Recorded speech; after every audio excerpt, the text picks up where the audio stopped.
The light switch made the same soft click it had made 26 years ago when I first stepped into that office. Back then, it was just a dusty corner with flickering bulbs, a folding chair, and a whiteboard that still had someone else's doodles on it. Now it was a glass-walled corner view with ergonomic furniture and a plaque that said LED Systems Architect. That plaque would only belong to me for about 12 more seconds. I stood there, hand resting on the plastic switch, watching the overhead fluorescence blink off for the last time. Behind me, my office plant drooped as if it had heard the news too. The photo of me and the old co-founders still sat on the bookshelf, slightly crooked from when the cleaning crew knocked it askew last month. I never fixed it. Maybe deep down, I knew this day was coming. The hallway outside buzzed with the dull hum of people pretending they did not care. When you have been with a place as long as I have, your name becomes the kind of whisper that managers squint at on organization charts and interns try to search online. And yet they can make you disappear with one sentence. One smug, rehearsed, soul-sanitized human resources sentence. "The exit is behind you," Preston Caldwell said, grinning like a man who thought he had just won the lottery, but we will get to him in a minute. Before we do, if you have made it this far, pause and hit that little subscribe button and maybe throw a like this way. I know everyone says it, but unlike Preston, you actually have taste. And trust me, what is coming is something you will not want to miss. It really helps the team bring you more of this chaos, betrayal, and quiet revenge. Anyway, it is a strange thing leaving a job you practically raised from infancy. When I joined, the code base was duct taped together by two guys working from a cramped apartment that smelled like stale food and regret. The server was literally balanced on a stack of books under a squeaky bed. I wrote the very first line of what would one day become a $700 million software suite on a borrowed laptop while a stray cat walked across my keyboard. I did not just build the system, I was the system. From the login protocols to the reporting engine to the hand-coded interface we eventually replaced with something sleeker, I built the thing like it was my own child. While other departments threw happy hours, I stayed behind writing patches and onboarding every new technology chief who waltzed in thinking they were the next big industry disruptor. Spoiler, none of them were. 3 chief executives came and went, some decent, some dumber than toast, but none of them ever questioned my place. I was not flashy, I was not loud. But when the application crashed at 2 in the morning or the security expired on New Year's Eve, guess who they called? They called me, the ghost in the machine. I saw mergers, audits, lawsuits, marriages, and even a few scandals conducted through the office chat channels. Human resources tried to block certain words once and accidentally shut down the whole knowledge base, and every single time, quietly and calmly, I fixed it. I kept things running while others played dress-up in corner offices, and then Preston Caldwell showed up. Preston was the kind of guy who says, "Let us circle back like it is a power move," and wears cologne that smells like burned ambition. A private equity firm had installed him to modernize us, which really meant slash anything that was not shiny and new. I was neither. To him, I was legacy code in human form. He swaggered in with his laminated buzzwords and slide decks full of things like synergized monetization and cloud-native revolutions. I asked him once what a specific cluster was just for fun. He said he did not get into the weeds, which is executive speak. For I looked it up and still do not get it. Still I smiled, nodded, did my job, and kept things running. Preston had even tried to outsource our core database maintenance to a cheap third-party contractor during his first month, claiming it would save us 40% in overhead. I had to spend 48 hours straight fixing their corrupted table schemas before the production environment collapsed entirely. Preston, of course, took the credit for the successful migration, presenting it to the board as a triumph of his cost-cutting strategy. I did not complain. I did not write an angry email. I just went back to my desk, opened my private logs, and made a note. That was my superpower, patience. I knew that in this industry, the people who talk the loudest are usually the ones who do not know how the machinery works. They see a software platform as a collection of slides, but I see it as a living, breathing structure. And now, they were about to find out what happens when you cut the structural support. Until this morning when he called me into his office, with two representatives from Human Resources sitting like gargoyles on either side, and delivered the news like a man handing out parking tickets. "Lawrence," he said, "like we were old friends, we are restructuring. It is time for fresh blood. You have had a good run." I said nothing. I just smiled. "Do you have anything you would like to say?" One of the Human Resources twins asked, her eyes flicking nervously at my calm face. I thought about saying something witty, something scathing, maybe quoting a specific clause from the original intellectual property agreement that no one had bothered to update. Instead, I stood up, gathered my things, walked down the hallway past the engineers who suddenly found their monitors very interesting, reached my office and turned off the light. One tiny sound. Click. The end of an era. Except it was not the end. It was only the beginning of my plan. The weirdest part was how polite they tried to make it. If they used enough throw pillows and chamomile-scented corporate language, they thought it would not be what it actually was. A hit job wrapped in a silk napkin. Preston's assistant, Tiffany, had messaged me at 10:15 in the morning. "Can you step into the executive suite for a quick touch base?" she wrote, as if I was about to get a company mug or a heads up about some new security protocol, not the gallows in high heels. I knew the second I opened the door. Preston sat in his leather chair like a cat who had just figured out how to open the refrigerator. Human Resources flanked him on both sides. Brenda and Craig, Team Beige, their laptops already open, their expressions already pre-baked in deep concern. Preston stood up and extended his hand like this was some networking brunch. I did not take it. "Lawrence," he said, like he was not about to professionally murder me, "we appreciate everything you have done. You have been with us a long time." 26 years, I said flatly, just so he had to feel the weight of it in the room. It landed like wet concrete. He smiled wider, as if he mistook acknowledgement for agreement. "Right. 26 incredible years, but we are entering a new phase. It is time for modernization. And unfortunately, that means restructuring some legacy positions to make room for new talent. Fresh blood, new ideas. You understand?" I watched his mouth move, but my brain focused on a detail behind him. It was a framed poster of our software's first interface, version 1.0, the one I built on my back porch with a dog at my feet and a mosquito lamp buzzing above my head. The one they now bragged about in shareholder decks as a revolutionary leap in enterprise architecture. Preston had no idea he was firing the person who was the architecture. "You have had a good run," he finished, as if he was patting me on the head and giving me a coupon to a chain restaurant. He leaned forward, probably having rehearsed this in his sleep. "We will offer you a generous severance, 3 months full health insurance access and outplacement services." "Understood," I said, and stood up just like that. No why me, no protest, no asking who they thought could possibly maintain the code base. There was no warning that the contract they never updated was about to cost them a 9-digit panic attack.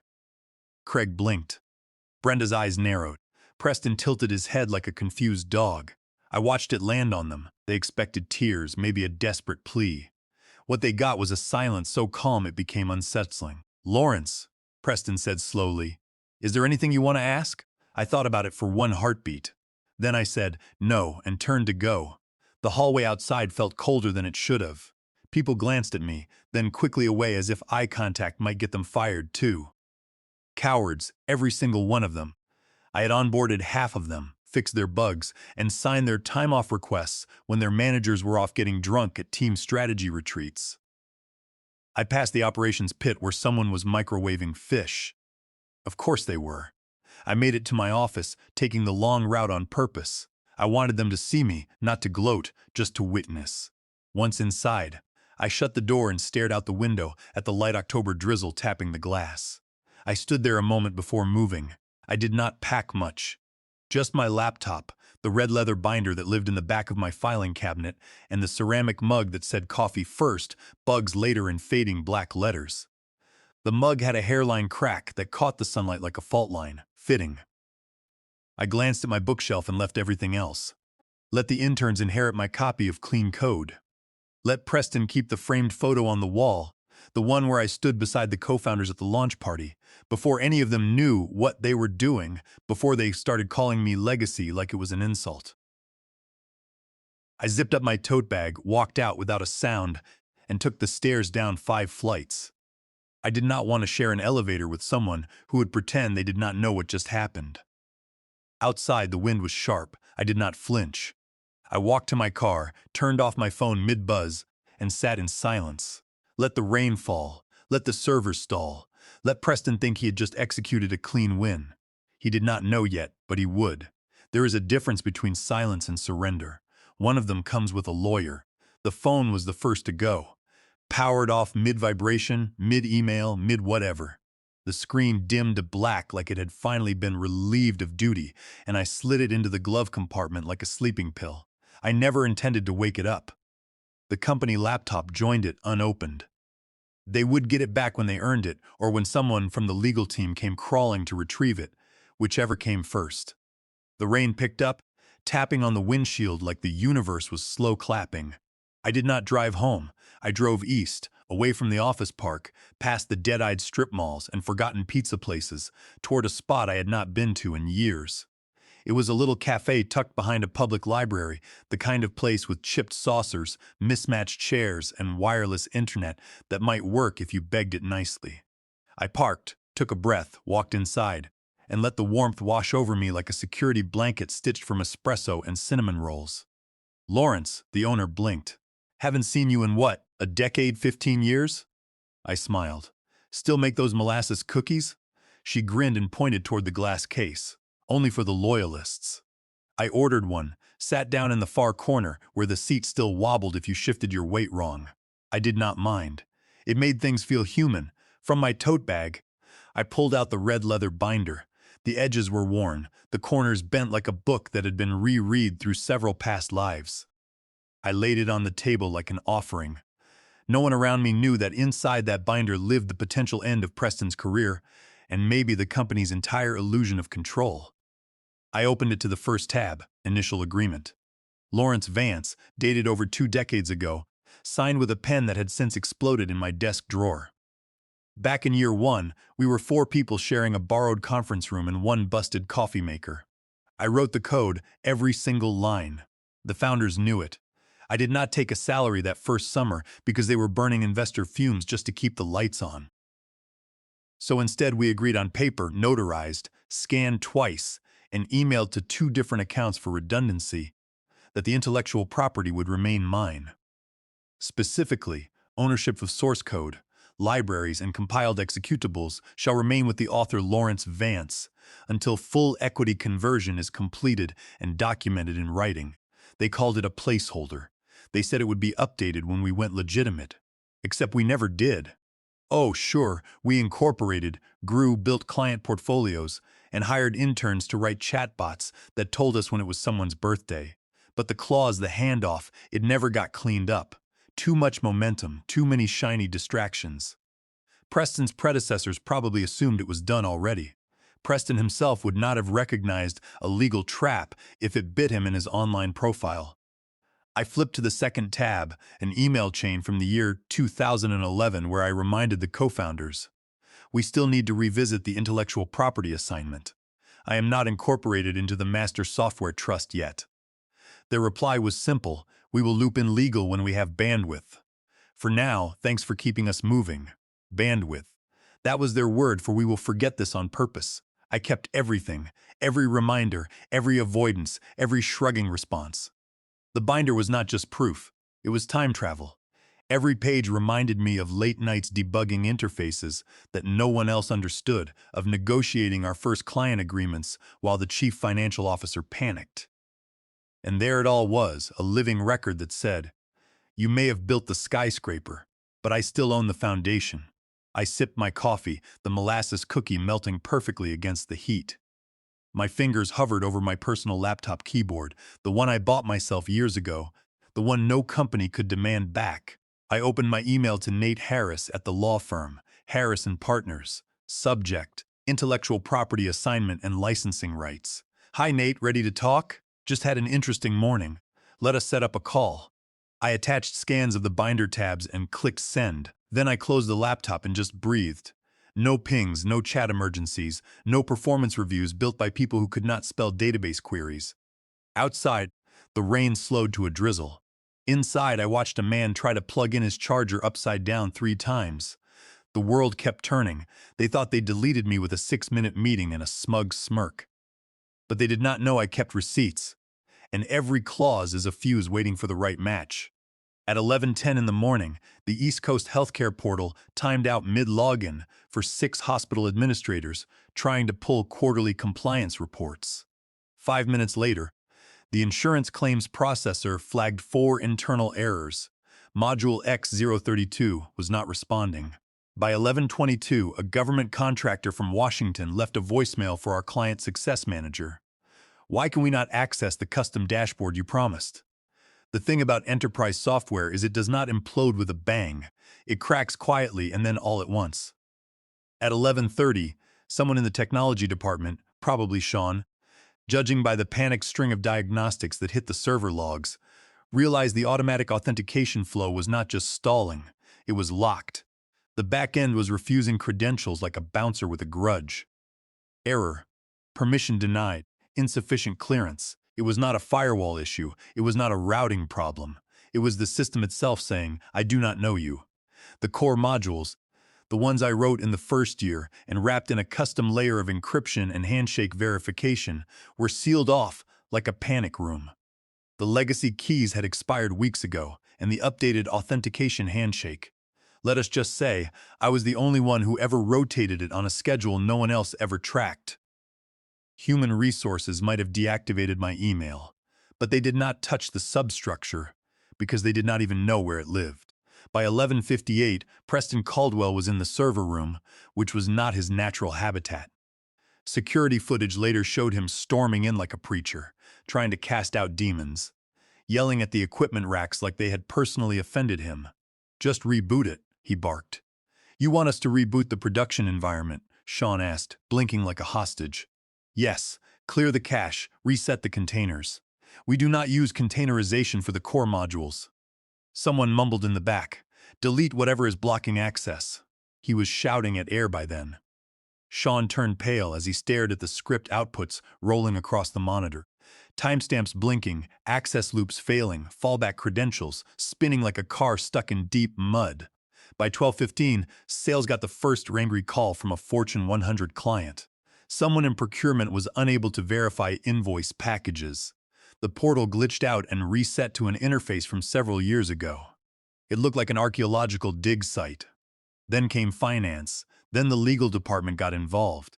Then development operations started tracing the logs upstream, and that is when the real panic began, because there was no upstream. The heartbeat server that all those requests ultimately passed through, the code base that determined where and how data flowed, was gone from the active environment. It was not deleted, just unreachable, masked, and isolated. It had been wrapped in an invisibility cloak made of red tape and bad assumptions. By 12:45, a third of our client stack could not access their dashboards. A fourth could not authenticate at all. The internal chat logs were melting. Who changed the core routing? Why is the encryption key different? Who approved this update? Did Lawrence leave a credentials document before he left? No, just a binder. That last message came from Amanda in development operations. She meant the red leather binder. She had no idea what was actually in it. Preston stormed back to his office, nostrils flaring like a bull trying to smell competence. Tiffany tried to hand him a tablet and he slapped it away. I want eyes on everything. Find the last person who touched those modules. Sir, Amanda said cautiously, poking her head into the doorway. That would have been Lawrence. Silence fell over the room. Preston sat down slowly. His fingers hovered above his laptop, then dropped as he stared at the screen, slack-jawed. The infrastructure map they were looking at had giant holes in it. Entire branches of the code base were grayed out like ghost limbs. The internal admin panel said access revoked. But no one knew who revoked it because technically, it was never theirs to revoke in the first place. From my cafe seat, I refreshed the internal status dashboard which I still had passive read access to, thanks to an oversight buried deep in the legacy build process. Requests: 2,174 failures. Escalations: 847. Root access attempts: 39. Successes: 0. A pop-up chirped on my personal laptop. Nate Harris, my lawyer, was confirming our call at 2 in the afternoon with a short message. Got your documents. Reviewing now. If what you send is accurate, they are about to have a very bad afternoon. I took another bite of the cookie. It was still warm. Back at headquarters, Preston ordered another system reset, and the technology just laughed in his face. At 1:35 in the afternoon, the General Counsel tried to push an emergency patch to bypass the failing authentication modules. It was one of those blunt force legal panic moves where you throw a stack of paper at a wall and hope the system blinks first. It did not blink. Instead, the screen threw up a stark legal warning. Unauthorized access attempt logged. Primary license holder not verified. Patch request denied under Section 204 of the Copyright Act. Registered owner, Blue Grid Technologies LLC. Lawrence Vance. Vance, not Preston, not the company. Me. See? Back when we were broke and running on fumes, I incorporated a separate development shell, Blue Grid Technologies, to house the intellectual property. It was standard practice for independent contractors. The intent was always to transfer the ownership later, once we had real lawyers and locked down funding. They even thanked me back then for keeping things clean and professional. That is how naive they were. No one ever circled back to close the loop because, why would they? I was loyal. I was one of the good ones. The kind of person you could underpay and overwork. The kind who would always be there when something broke until I was not.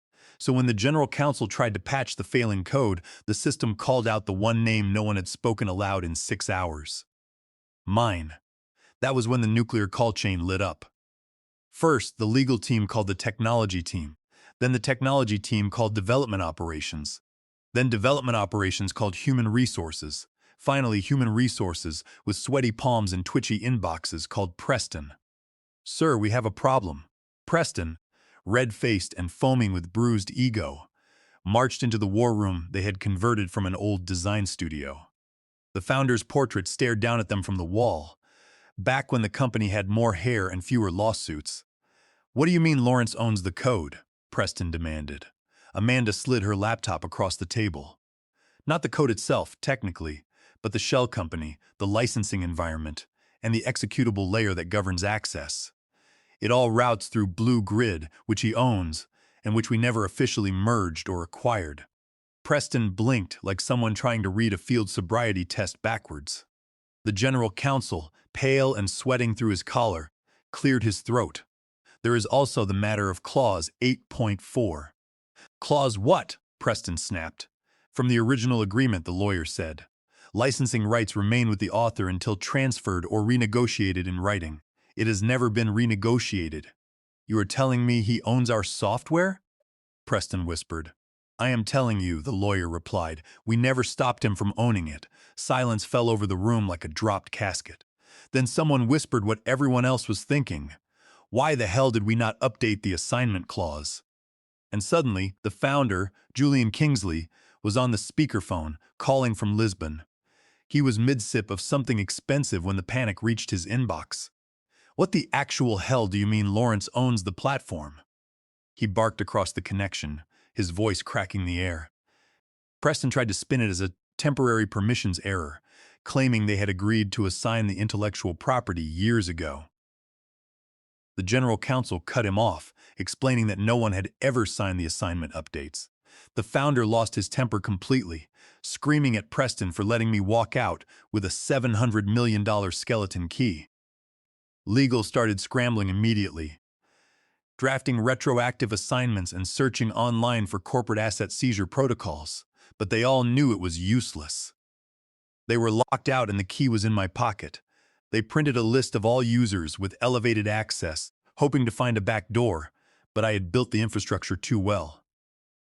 By 2:50 in the afternoon, a second government client called to say their contract was frozen pending access clarification. An internal audit was triggered, and investors started dialing the founder directly. My phone, which had been dead for hours, finally groaned to life at 3:50 when I turned it on to retrieve my two-factor authentication code for a document Nate Harris had sent. As soon as the screen lit up, the notifications exploded with 65 voicemails, 195 texts, and 259 missed calls. I ignored all of them. I just signed the digital document from Nate, establishing our firm legal position, and went back to my molasses cookie. Preston's little empire was contracting like a dying star. Back at headquarters, the blame game was accelerating. Amanda from Development Operations had dug through the legacy archives and found an email dated 18 months ago from me to Preston Caldwell, with the subject, Intellectual Property Assignment and Audit Recommendations. The body of the email clearly stated that we still had not finalized the Blue Grid licensing transfer or updated the ownership language. Preston's reply was printed right below it. Thanks, Lawrence. Not a priority right now. I will circle back after the third quarter. They never circled back. Now the lawyers were printing this email on official letterhead, using it as a shield. The founder had already forwarded the screenshot to the board of directors with a short message. So, this is why our contract pipeline just failed. The mood in the office had shifted to absolute panic. The developers blamed the lawyers blamed Preston, and human resources tried to hide behind policy binders. The system failure rate held steady at 48%. The emergency board meeting was called for 5:50 p.m. sharp. Julian Kingsley, the founder, had landed in his private jet from Lisbon and power-walked into the boardroom. He did not say hello. He just slammed a folder onto the table containing my emails and the initial contract from September 18th, 2008.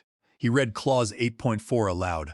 Licensing rights remain with author until transferred or renegotiated in writing.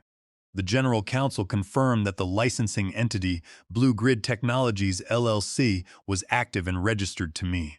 The core backend, the source tree, the database schema, and the licensing kernel were all owned by Blue Grid. Technically, the company had been selling a product it did not own for a decade. When Preston stammered that he assumed it was updated, Julian snapped, shouting that I had emailed him 3 times over the past 5 years to fix it. He told Preston that we were one client escalation away from a class action breach of contract, and that Preston had fired the only adult in the room. The next morning, I walked into Nate's office on the 23rd floor of a downtown high-rise. Nate greeted me with his usual quiet smile and ushered me into the glass conference room, where a thick, bound packet sat on the table. "They have called 4 times since 7 in the morning," Nate said. "What does he want?" I pulled out the red leather binder and laid it down. "I want my terms." The proposal was clean. A 4-year exclusive license. $120 million up front, non-negotiable. 12% royalties on every new client rollout, and a full advisory role with board-level veto power on all architectural changes. "I am not coming back to write code," I told Nate. "I am coming back to protect what I built." Clause 14 required a formal public retraction of the termination notice, stating my departure was due to internal miscommunication. Clause 15 was the hammer. Preston Caldwell's immediate removal from all operational authority. Nate calculated the odds and grinned. "They will scream, but they will pay." I signed the top page. "They will scream while paying," I corrected. The shareholder call kicked off at 4 that afternoon. Julian Kingsley did not ease into it. He read my licensing proposal aloud over the video conference, listing the terms, the $120 million, the 12% royalties, my advisory role, and Preston's immediate termination. The board accepted the terms, the contract was approved, and Julian turned to Preston and told him he was finished. The silence that followed was absolute. Across town, my badge was reactivated, and I stood outside my old office. I stepped inside, seeing the same chair, the same shelves, and the same droopy plant. I walked to the wall and clicked the light switch. The fluorescents buzzed to life overhead, humming like an old friend. They tried to erase me, but now, every line of code they run begins with my name. I did not need revenge, I just needed them to remember. Appreciate you sticking around, you wise old rebels. Smash that subscribe button or this fossil might just cause another epic fiasco.